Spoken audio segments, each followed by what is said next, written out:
killed the Simpsons, Morty! Rick and Morty, created by Justin Roiland and Dan Harmon, broke into pop culture in the same way that it destroyed The Simpsons in this scene. As you all know, Rick and Morty is the most popular science fiction animated series that tells about the adventures of the eccentric scientist Rick Sanchez and his grandson. Together they travel through the galaxies, fight aliens, and change reality. In short, they do everything that comes into the mind of the creators of the series. Some adventures can easily be called fun, while others are not. I do not want to go into philosophical discussions about the idea of this series, retell its plot, or share my opinion with you now. Rick and Morty is a series that only the lazy didn't review. All these reviews consider this work from different points of view and find in it either modernism or absolutism or nihilism. To be honest, I myself found behind the absurd deliberate humor the heavy drama of the characters. I will not say that all these interpretations are wrong, on the contrary, any reading has the right to exist. But all this time I have not left the thought that the authors of the series deliberately drove me into a state of search for deep meaning. Now I will try to explain my idea to you more precisely, but for this you need to look at the series from a slightly different angle.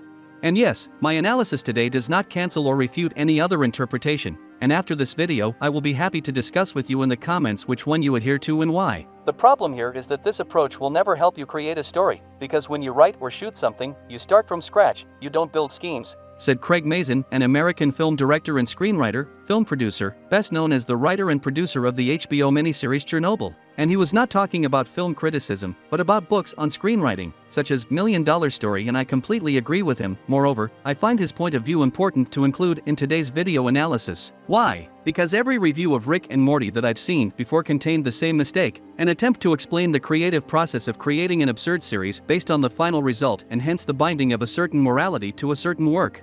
And it's not that I don't agree with this approach, it's just that it may not work, based on what one of the creators of Rick and Morty, Justin Roiland, said. Yes, we never knew for sure and did not think anything through, it was originally just a stupid joke. It's cool, but also frightening to see how much power and influence we now have. It turns out that the ending of Rick and Morty was not invented at the start, and the series itself did not have any linear plot. And this is not my conclusion based on one remark of the director, everything is much more interesting. Once upon a time, Rick and Morty started out as a completely insane short film that would never have been shown on TV. The history of Rick and Morty began with a monthly non-profit festival co-founded by Dan Harmon. As part of this festival, the directors showed their work, and the audience voted on which of them they would like to see continued. 5 better than short films got a chance to get a sequel. Roiland decided to shock the audience and showed at the festival a short film, The Real Animated Adventures of Doc and Marty, which parodied the film Back to the Future.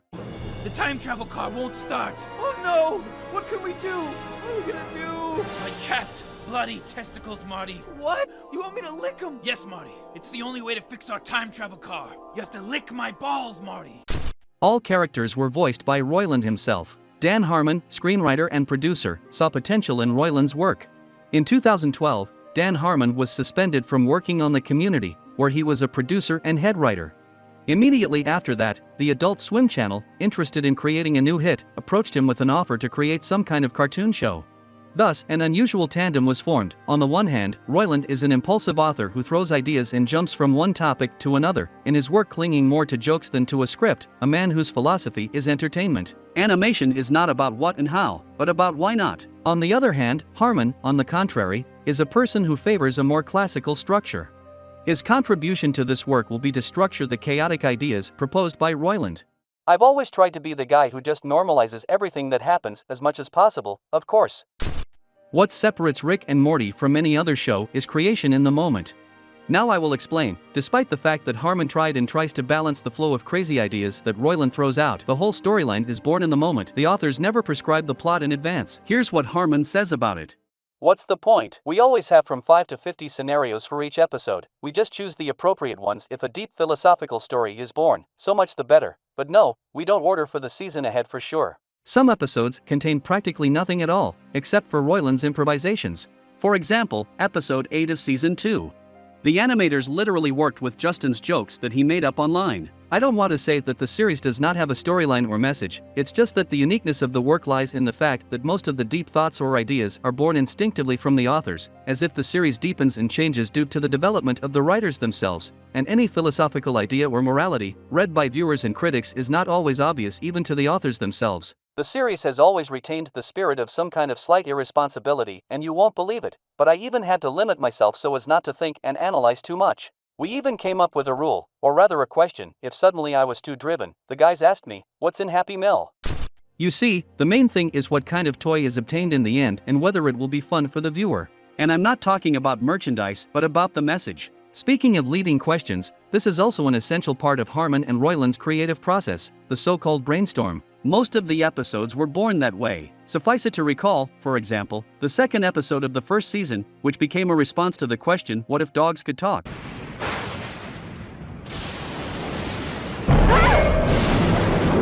Where are my testicles, Summer? And this is the what-if approach. Describes the series perfectly. If you watch this show from the position of searching for a leading question, you can see much more in each series than from comparisons with famous philosophical teachings. You can trace how the creative process works in people who naturally and without unnecessary research came to these deep topics, how one stupid question could lead the creators to a philosophical dictum. In principle, Rick and Morty is an ideal example of how to disperse ideas, how to properly work with even the most stupid thought, so that in the end it turns out to be a full-fledged statement that everyone wants to analyze. I'm not talking about the fact that Harmon and Roiland do everything only carelessly. Not. Roiland, for example, for 6 months watched people on the street with a notebook, writing down all the moments of interest to him, gait, habits, clothing style. He enriched his store of knowledge about people before he began to improvise. That is, behind the spontaneous creative approach there are months of hard work and analytical work, but not related to a specific work, but to enriching one's cultural stock. Simply put, in order to offer ideas, you need to have knowledge, then in the moment you can give out something brilliant. It's very difficult to work in the moment, but it's necessary to stay fresh. The same Craig Mazin, whose quote I quoted at the very beginning of the issue, said, "There is nothing sincere in narrative schemes, the so-called structured scenarios. They are synthetic at heart, not real. No author has ever written a single masterpiece, relying only on structure and some schematic conventions. We always know the world through our sensations, our awareness, and if you look at people in real life, we never tell stories in one form or another. I think that authors should try to keep their ability to natural expression of thought." In life, we never want to deliberately make anyone laugh or drive anyone into an existential crisis with our story.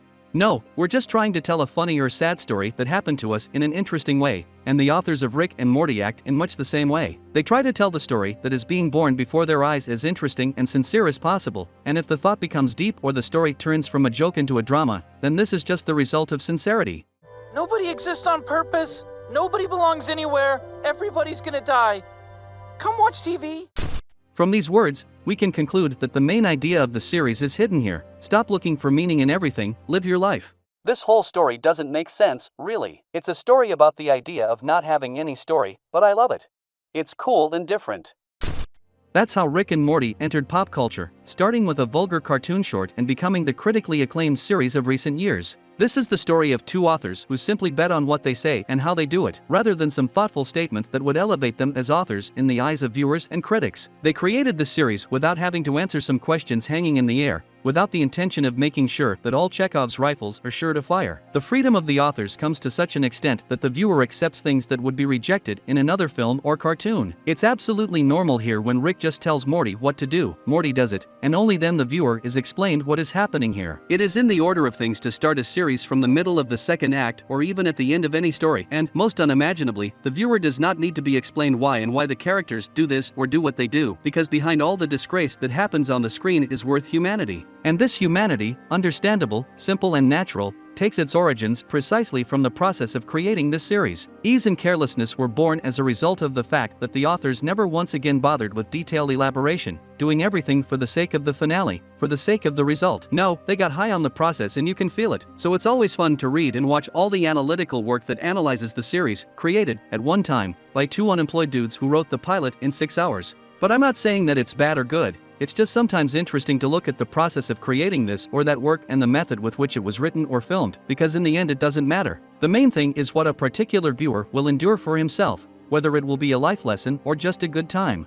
If the series is liked and finds a response, then the authors did their job perfectly well. And with you was the Kino Nick. Subscribe to the channel. Until we meet again.